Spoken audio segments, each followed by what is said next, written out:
Hello, everyone. My name is Ben McGraw. I am the president and CEO of McGraw Systems. Today, we're going to be talking about bStable, which is a personal health record system for patients suffering from depression, bipolar disorder, and other affective disorders. So, bStable is really a disease state management and crisis planning tool. So, for those of you that are patients, those of you that have loved ones that have patients in their lives that have depression, bipolar disorder, other affective disorders. I'm guessing you're watching this because you realize that there's something needed in addition to psychotropic medication adherence, as well as proper diet and exercise and psychotherapy practices to help manage the patient's life. Because if we look at this picture here, there's a myriad of things that happen in a patient's life that are impacted by bipolar disorder, depression, and other affective disorders, essentially every aspect of the person's life. bStable also provides insights into the unknown. And if you think about a patient's life, there's so many things that are happening, you cannot really spot patterns and examine really the outliers and detect the trends that are hidden in the person's life that could be surfaced by quantifying what's going on. And the other thing is that there's a tremendous amount of value in being able to reduce time beating around the bush, as we like to say, with the psychologist and psychiatrist and the patient working together by really focusing on the key issues that are happening in the patient's life. Thus, you're able to get to the point and really focus on the key issues that need to be resolved. And this also then saves money for the payers because the office visits are needed on a less often basis, and they're also very quick. So everybody really benefits with that. And then at the end of the day, you really get optimized patient provider communication because all these aspects that we're looking at here in the patient's life are able to be discussed with the between the patient and provider, and a very transparent mode of communication is enabled by sharing information related to the patient's life. So these are the value drivers that I talked about. Again, disease state management and crisis planning, insight into the unknown, self-service discovery, and optimized patient-provider communication. So my guess is that those of you that are watching this have a need, again, for something other than psychotropic medication, diet, exercise, and psychotherapy. And that's what we find with bStable, and it's a monitoring, enables monitoring of the patient and giving the patient the power to monitor themselves or the loved ones the ability to monitor and or the clinicians. So bStable was built since 2007 using beta test groups in North and South America. It's been on the market for years now. It's being used by thousands of people all around the world. This is some of the quotes from people that have used the product and are endorsing it.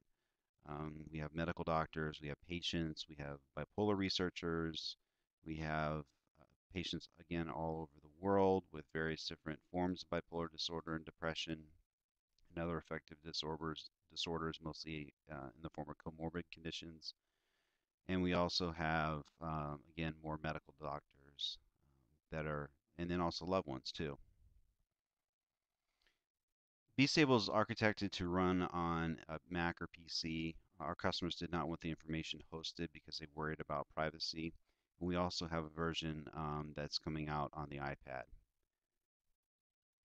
So again, these are users of life management systems, patients, loved ones, the various different clinicians, payers and providers, and then also government services.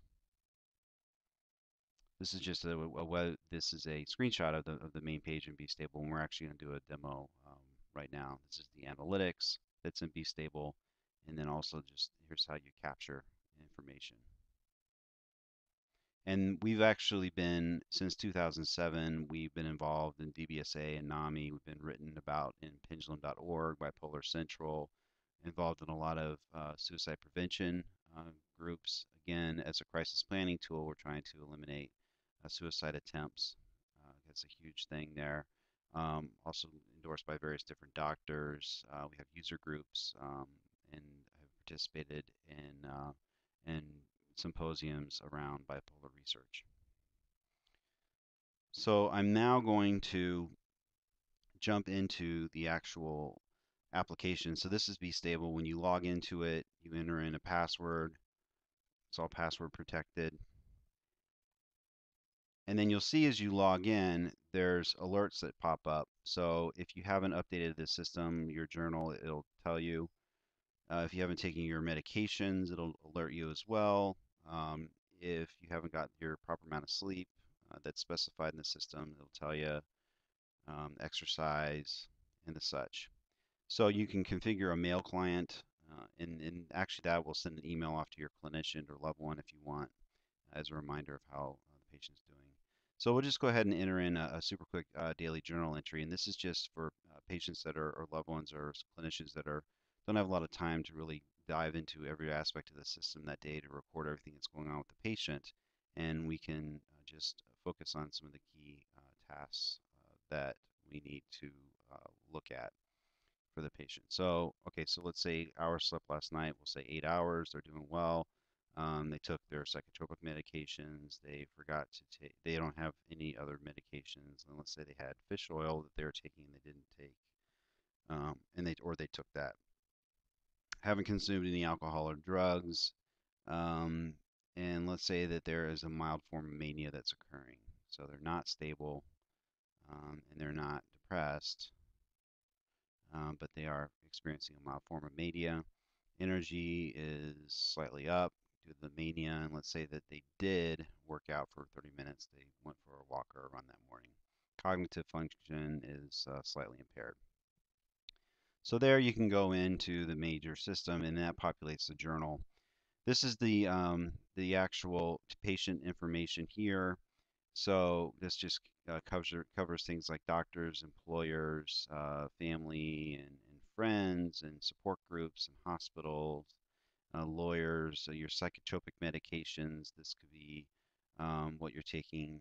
So this person is taking Depakote and Seroquel for sleep, it seems, for insomnia, and then Lamictal for depression.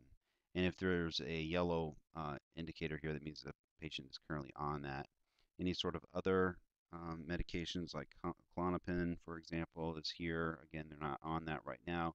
And you can enter in supplements as well. So insurance information, pharmacy information, information on vehicles, or if the patient has got a crisis situation, they had a probation officer, that's recorded as well. This is the diagnosis information, so information like on family history, behavioral conditions. This is all from the DSM-IV manual, so you can select those, again, for comorbid psychiatric disorders or neurological disorders or personality disorders. If they're suffering from seasonal affective disorder, any sort of physical conditions, other conditions, and if they've participated in ECT. We have a number of, we can capture all your physical exams that you do. So if you go regularly get physical exams, or if you get lab tests to test like your liver levels or that kind of stuff, you can do that. So chemistry, hematology, toxicology, test what's going on with your thyroid and various different hormone levels. Also legal documents, so power of attorney for healthcare, or advanced directive for mental health treatment, that can all be stored here too.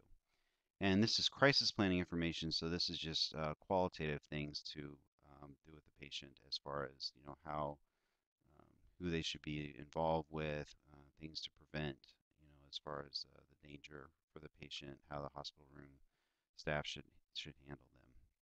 And all of this is in the form of a crisis plan report. So this actually has the patient demographic stuff, the doctors, the family, the friends, the insurance, the physical conditions, all that stuff that I showed before here. And the purpose of this is to give this out to loved ones and clinicians ahead of time, so that if there is a crisis, they are prepared, know where to take the patient, know how to deal with the patient, so it can be printed or emailed. Okay, so let's go back to, okay, so we'll go to the expenses, so we can actually capture manic expenses. So if they spent money in a manic episode, track that to see if there's, trends there. If they start to spend money in the future around certain things that maybe are related to a previous manic episode, you can see that. Also, if just normal expenses, if you want to track that, and this can all be exported to Quicken if you want. So this is really the heart of the application. So if you want, you can enter in like notes information. You can enter in what's going on as far as like the adherence to psychotropic medications. If there's any sort of side effects, you can enter in the side effect information. Again, this applies also to other medications and also to supplements. And there's an entire sleep module. So in the sleep module, you can actually enter in sleep segments here. So for example, I could put in like, when I went to bed, when I went to sleep, when I woke up, what time did I actually get out of bed, and also information on naps. So, but what the purpose of this is, you could actually break this down. So instead of just 8.5 hours of sleep, I could actually, let's say I slept 4.5 hours and I had a sleep quality of 2, which is 0 is great and 5 is terrible. But let's say that the last 4 hours were 5. And so I could indicate that. So maybe there's something going on where, it could be if I took a sleeping pill, I slept great, and then I woke up and I was sleeping terrible. So that means my sleep quality could be an issue there at the end of the night. And so I could talk to my doctor about that. Also, thoughts and dreams can be recorded around your sleep. There's an entire exercise module, so you can enter in information like when you've exercised, if you want, and it can be related to goals as well. So you can set up goals in the system, not only just around exercise, but just goals for the patient's life. Oh, and then over on the settings side, this is what I talked about before with the alerts. You can indicate the alerts. You can specify if you haven't updated in the past 1 day the journal, then it'll send an alert just like you saw when I logged in. And then you can indicate the alerts you want. And then if there's an email address you want to send those alerts to. Also on the report side, we'll get into more about how you capture information for the reports, but these are, where you'd actually distribute the reports to who and also the frequency, and then also the report themselves. Okay, and then, all right, so then let's go over to, okay, so then after exercise, there's mood, and so I can enter in if there's a crisis situation, if, there's an arrest or whatever, you could put that in there. It's a court information, police report, person was put on probation. If there's a suicide attempt, you can do that. Also, there we do post-episode analysis. So if the patient had a crisis episode, these are questions that you could answer and think back onto to figure out why did it happen and try and prevent it in the future. Again, crisis planning. So on the mood side, we can enter in multiple moods in a day. This is very helpful for people that are cycling through in a particular day, like rapid cycling. So I could enter in like if I woke up at 8 in the morning and I was stable, yeah, but then let's say something happened or whatever at 10 o'clock, um, and then I had sort of moderate depression, then that would happen. And then let's say that by 9 o'clock that night, let's something, and started forming a mild form of mania. This is again for people who are doing rapid cycling. Again, you could have as many um, of these as you want, fluctuations of mood. And it's all averaged out, so you would see it in the report. Also, daily triggers. So, like for example, if there's a stressor, um, or if there's a trigger, you can enter that in there. And then if you want to edit or add these, let's say the stressor could be, you know, new relationship stress. It could be something like some sort of like maybe job issue. You could enter in that, and then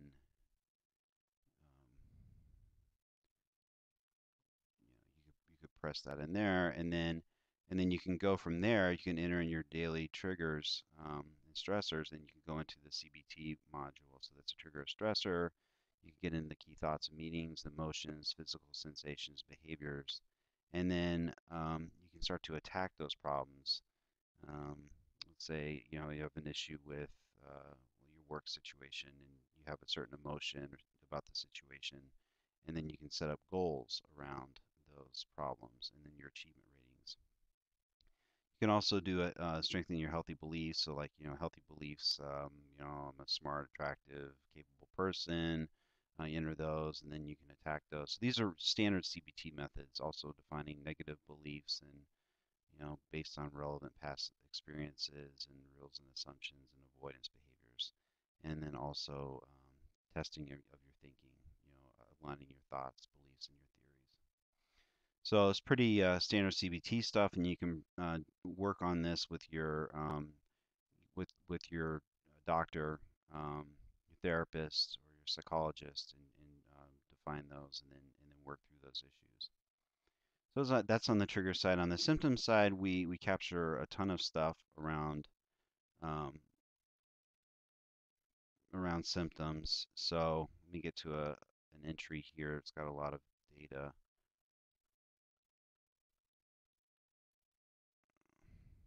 Okay, so you could you know do this. So let's say that if like agitated, keep moving forward, right? For example. So yes, the patient's displayed the symptom, and then what's the scale? Five being extreme, one being negligible, amount of control, what triggered it. And then you can kind of go through this, like, let's say that they're forming a certain form of panic. Yes, let's say it was negligible, but they didn't have a lot of control over the situation. What triggered the symptom? It could be, loved one fell ill, something like that. So that's what you would do there. And then if you female, you can you can enter in information on menstruation. That could factor into moods as well. We also track information like on isolation, ADHD. We have an entire module on inattention symptoms, hyperactivity, impulsivity. Again, a comorbid condition with ADHD. If you suffer from a social phobia, patient does. You saw this over in the CBT module around social phobia, so you can enter in information on how to start to attack your social phobia issues. So you can list out the situation, where you were, what you're doing, and start to work on those issues. Okay. So then we also can track the energy level, kind of like the moods throughout the day. You can track your energy level as well. So there might be maybe something going on with the patient, later in the day. Let's say, 5 o'clock p.m. Energy levels way down, but then let's say at 8 o'clock, energy is way up, for example.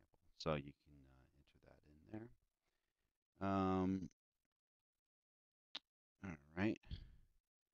And then if there's any sort of psychosis with the patient, that can be indicated here.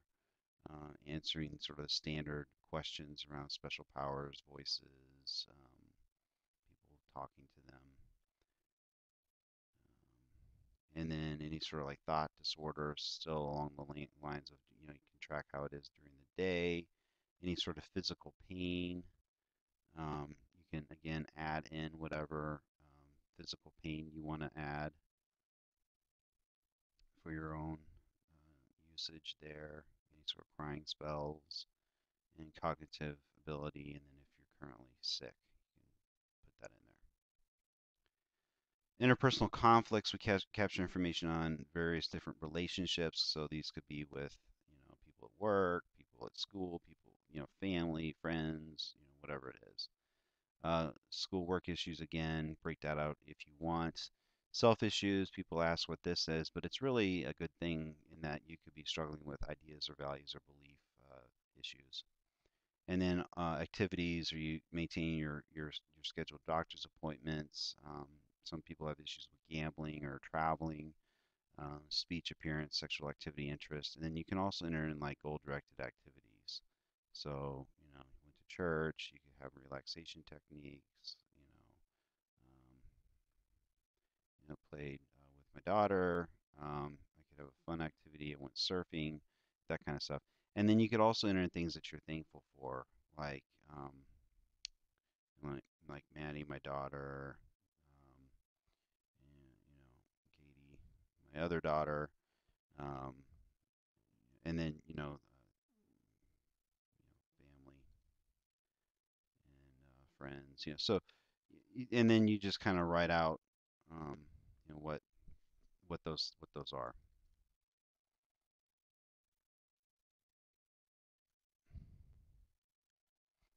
Does that type of thing. And from there, then, okay, I showed you the CBT module. Then we can get into diet is obviously an issue. We've got to make sure we're eating well. So you can track your appetite change if there's any sort of drug or alcohol. You don't want to be smoking, sugar, caffeine, omega-3s, your weight. But then we also have a food chart, so we can actually track the food intake and how it is. So you can put in like when it was, literally track throughout the day how if you're binging or purging, if there's issues with that or restricting, um, or you just want to capture, what you're eating throughout the day. And if you're eating too much, what you think before and after, that kind of stuff. And we have an adolescent and child module for tracking depression and excitability. So this all surfaces in the form of reports. So we'll go ahead and show this to you. So for example, I could pick a daily psychotropic medication. Let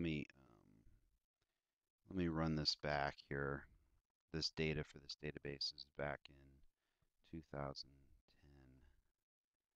So we'll do that here. So let's run it back to August of 2010. Okay, that's just a simple example there. So, or I could expand it out further if we want.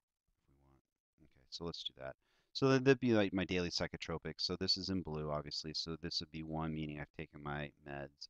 Um, and then if I had, let's say, for example, any sort of anxiety during that time, you could indicate that. If there was any issues with like, well, we could actually track out our mood here too. We could track our sleep as well. Basically, any of the things that we listed before can be tracked um, by by the system itself. So this is an example of that. So you can get like an idea. So you can see, how you're doing with meds. Looks like the patient's doing pretty good with meds. Mood's down. So and and then you can just start to run all these various different. Um, you could look at all these other issues. So it was, maybe is it related to was there issues with side effects? Okay, yeah, well, there's issues with side effects with so I mean, is the side effects causing the mood to go down here? You never know. So you can ask a myriad of questions, all up to you, and then you can, lay it out however you want, graphically to see the data. So this is all interactive. This is all flash based for the patient to or loved one or whatever to look at the data. We also have a one-page report, so you can get the same data in a tabular format, and this can be saved to the desktop and emailed to the clinician or loved one or whomever. So tracking information on medications and supplements and mood and drug exercise, all this kind of stuff, sleep symptoms.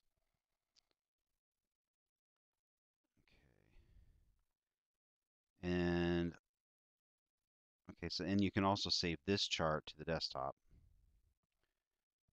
So you could actually email this report. So let's say you're working with your doctor on daily psychotropic medication intake. You were working on issues with, let's say,